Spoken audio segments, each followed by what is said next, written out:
IVM. There's a quick survey to fill out on ivmpodcast.com/survey. It lets us know a little bit more about who's listening to us. And you know what? We're going to do a few prizes. So, we'll do a random drawing of maybe 10 people and we'll send you all some swag. Remember, that's ivmpodcast.com/survey where you can fill out the survey. Here's your smart fact of the day. Now, I can understand why Virat Kohli is probably, topping the celebrity brand valuation study. He kind of has a brand value of around $185 million and all of that. US dollars, I'm saying. It still is MS Dhoni, Captain Cool himself, who is still in the top 5 of celebrity brands, that are valued really highly. He is still valued at 60 odd million US dollars. Now, for somebody who is basically retired, he plays the IPL for 2 months in a year. That's where we get our MS Dhoni fix from. Where is this brand valuation coming from, and why do people still look at MS Dhoni? It's worth looking into and decoding. I think there's a lesson in it for all of us. In this episode, that's exactly what we're going to do. Let's go. In fact, if you see Unacademy's recent ad that features MS Dhoni, it has garnered over 100 million views on YouTube. It was just released a few months back. 100 million views for an MS Dhoni ad. That's the kind of power the man has. And it's a very strange ad if you see it. It's very high tech. It's got Dhoni going through brick walls and a train going after it. It doesn't make any logical sense, but it's fun to watch. And while it's hi-fi and high-tech, Dhoni is this demigod who has gone beyond cricket. And he's done this in a very strange, planned way. If you look at MS Dhoni and the way in which he burst onto the scene, he had this long hair. He used to, have a ponytail at times. He used to be carefree, but then he kind of became India's captain. And after he became captain and won that T20 World Cup for the first time, he changed his spots literally and just became this crew cut man who became Captain Cool, calm demeanor, became a risk-free sort of player and completely molded himself for the new innings that was in front of him. And Dhoni has had this ability to kind of morph himself into the next sort of situation that he's going to face. He also has followed his heart. He's, been very actively involved with the armed forces. He's also been very involved with superbikes, which is his passion and stuff like that. But if you look at the way in which we know about this, that is what makes brand Dhoni what it is. So if you look at the way in which that entire persona of brand Dhoni has been curated by himself, I suppose, and maybe he's done it very much by design, and that's what I'd like to believe rather than by default, you'd see various aspects of his life come forth. If you see the movie, I think the one which Sushant Singh Rajput was playing MS Dhoni, you would see how there's a human element to MS Dhoni that goes beyond cricket. And I think that is the core aspect over here. So MS Dhoni, the brand as a cricketer, would have been finished the moment he, kind of was done with cricket. God, like Sachin Tendulkar, he's nowhere to be seen. He's not, nowhere near that stature that he was when he was actively playing cricket, because he was defined by cricket, and everything else was just a backseat. And yes, there was the Sachin story, and yes, there was the schoolboy story and all of that, but it was deeply embedded in the fact that he was, the best thing that ever India has seen on the field of cricket. But MS Dhoni, in spite of doing all those wonderful exploits on the cricket field, has always known to have a kind of a wider perspective on things. Maybe that's why he was such a successful captain. He had that perspective, and he's used that perspective in building his brand. So even if he doesn't like a brand, or like, for example, even if he's not too much in favor of drinking alcohol, he still looks at it as a business opportunity and builds, some kind of strange deal with the brand wherein he comes across as quite believable and very likable, in fact. I would certainly say that I am not particularly fond of cricketers, including MS Dhoni, becoming party to ads where they don't really partake of them in real life. So I don't, for example, believe Amitabh Bachchan uses Parker pens ever, nor do I believe that, somebody else drinks Coca-Cola when they're on such a, strict diet. And I believe that I really like Virat Kohli's attitude towards, cola drinks. He doesn't do any of those commercials because he doesn't, kind of in principle believe in doing those commercials if he doesn't believe in the product. But MS Dhoni's got a more flexible style. I think he looks at it purely as a brand opportunity. He is looking at deals, and over a period of time, he's built those deals in a very effective way.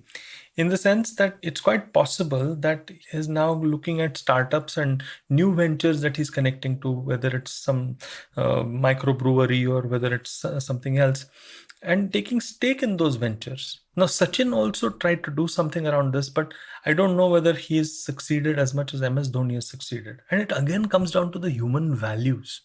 See, Brand Dhoni is more than the cricketer. He is the story of small town India, and small town India that has grown and become and broken all the barriers like that YouTube ad talks about. It is about those barriers and breaking those barriers that makes his story so human and so connectable.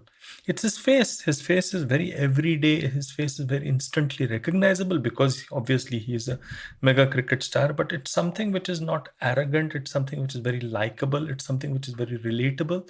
And he uses that to his advantage. He comes across as somebody who is able to utilize all the values attributed to him: coolness, calmness, collectedness, fighting spirit, all of that, which go beyond him being a cricketer. Now, that's a really, really tough act to follow. If I look at all the people around me and if I look at how their personal brands have become bigger or smaller after their glory days are over, cue the Bruce Springsteen glory days song over here. But the fact is, MS Dhoni has certainly managed the transition really well. Surprisingly, who else managed their transition well? A man called Ravi Shastri. Now, I know Ravi Shastri probably you have a love-hate relationship with, but he seamlessly moved into commentary. From commentary, he seamlessly moved into coaching the India cricket team, both in commentary and as a coach. In spite of his detractors, he has done fairly well, in fact, magnificently well. And he was somebody who kept evolving with the times.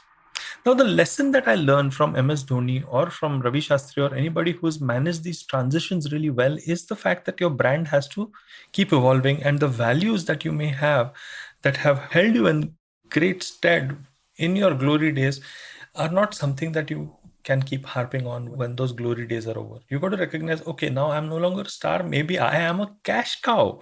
And that's what Dhoni is right now. So he's looking at different types of opportunities and looking at humanizing elements of his personality and value system and communicating through that. Sure, of course, once he retires from the IPL, it's going to be really tough for him to keep this valuation up, but I'm not sure that he's particularly interested in these valuations. I don't think anybody is, except for vicarious onlookers like you and I. But the fact is, managing and maintaining a persona in order to garner revenue or income for yourself over such a sustained period of time requires evolution. MS Dhoni has done that evolution not only in his personal life, but also the way in which he's projected it. And I think it's a great lesson for all of us who have their own personal brands at stake. It is not just about changing your career or changing from this to that, but also the way in which you communicate it and the way in which it could either make you potentially stronger or weaker. All of us in our little careers, little things that we do, still have those opportunities wherein we have a story that we are creating for ourselves. The MS Dhoni story is way more than him being India's legendary captain and Chennai Super Kings talisman player and captain. It is about him being a human being who is instantly relatable, recognizable, and somebody whom you trust. And that is something that all of us can look into. There are some immediate values which are contextual, and then there are some longer lasting values as a human being that we can take. I think building a personal brand we probably need to look at those longer lasting values much more deeply than what we may be looking right now. For example, you could look at yourself as somebody who's like a designer. Let's say you're a user experience designer and you say, hey, I'm the world's best user experience designer. But somebody who understands human behavior and somebody who understands and is a human behavior observer is obviously a longer term value. Does that make sense? I think it does, at least in my mind. I hope you like this episode of mine, this latest episode of Smarter with Sid. Many more to come from where this one came from. And this is where we would look at latest trends, latest people, latest happenings, decode them, go to first principles, understand if there is something practical that we can take for ourselves. So it's not just the smart fact that you talk of in your party that you meet a few friends, but it's also about something that you could use, you could use or try something out in your day-to-day life. And hey, if you like this, subscribe to my podcast, like this podcast. And if you like podcasts like this, go and check out all the other stuff IVM's got. And hey, if you like me, I'm the traveling professor. Connect with me on LinkedIn, follow me on Instagram.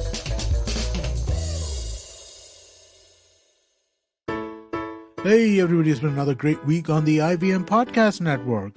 On Advertising is Dead, content strategist Manish Pandey shares useful insights about the creator economy with Varun. On The Longest Constitution, it's an Ambedkar special. Priya tells us about the father of the Indian Constitution. On Shunya One, Sheila Ditya asks Mihir Gupta, CEO and co-founder of Teachment, about his dream of changing the Indian education system. On Big Talk About Tiny Humans, Devi Shobha and Meghna share how to navigate the delicate process of LGBTQIA kids coming out to their parents. And on Tere Mere Raste, Kesho takes us to the birthplace of so many great films, Universal Studios. Do follow us on social media. We're IVM Podcasts on Twitter, Facebook, Instagram, and LinkedIn. And remember, if you enjoyed this show or any of our other shows for that matter, do please tell a friend. Also, don't forget to rate us on any of the platforms you're listening to us on. You can check us out on YouTube as well. On ivmpodcast.com/YouTube, we have a list of all of our YouTube channels. Do check out if your favorite show is available as full video.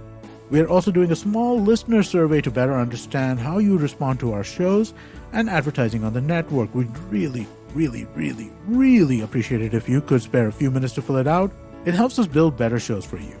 And finally, we'd like to thank our sponsors for this week, SBI Life Insurance, India Water Portal, and Jupiter, a digital banking app. Thank you so much for making this possible. Do you wonder why China does the things that it does? Or want to know how we could improve online privacy? Or perhaps you're thinking about how we can kickstart India's economy. If you'd like to search for the answers to such questions, check out All Things Policy, a daily public policy podcast that covers everything from employment figures to aircraft carriers. Tune in from Monday to Friday for new episodes and fresh takes.